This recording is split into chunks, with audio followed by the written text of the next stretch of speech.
विदेश मंत्री एस जयशंकर ने शनिवार को कहा कि भारत ने कनाडा में संगठित अपराध के मुद्दे को उठाया था, लेकिन लंबे समय तक इसे कनाडा की सरकार की ओर से नजरअंदाज किया गया।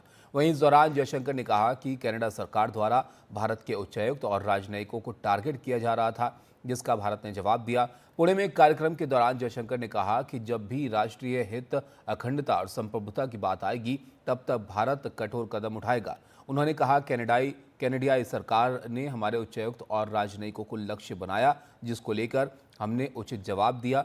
दरअसल कनाडा ने 13 अक्टूबर को भारतीय उच्चायुक्त संजय वर्मा को हरदीप निज्जर की हत्या की जांच के लिए नामित किया था, लेकिन कनाडा की ओर से आगे की कार्रवाई करने से पहले ही भारत ने संजय वर्मा और अन्य 5 राजनयिकों को वापस बुला लिया।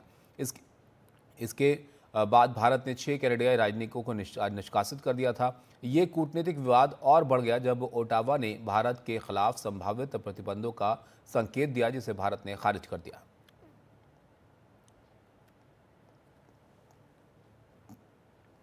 भारत चीन के बीच एलएसी पर हुए पेट्रोलिंग समझौते का श्रेय विदेश मंत्री एस जयशंकर ने सेना और कूटनीति को दिया है।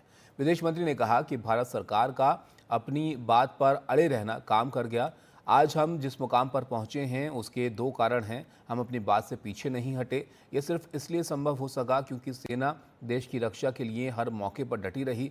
सेना ने बहुत ही अकल्पनीय परिस्थितियों में काम किया। दूसरा कारण कुशल कूटनीति रही। इन्हीं 2 वजहों से भारत चीन के बीच पेट्रोलिंग का मुद्दा हल हो सका।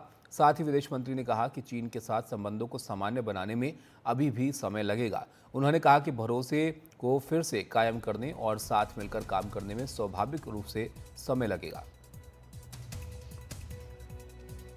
So what happened on October 21st was that in those particular areas, Depsang and Demchok, we came to the understanding that there would be patrolling would be resumed on how it used to be before. You know, I mean, the people are still writing about it, but I think people need to be patient. You will see it play out in the coming days. Now, this was important because it was then an affirmation that, okay, if we can actually do the disengagement, then it's possible for the leadership level to meet, which is what happened in Kazan during the BRICS. Where do we go?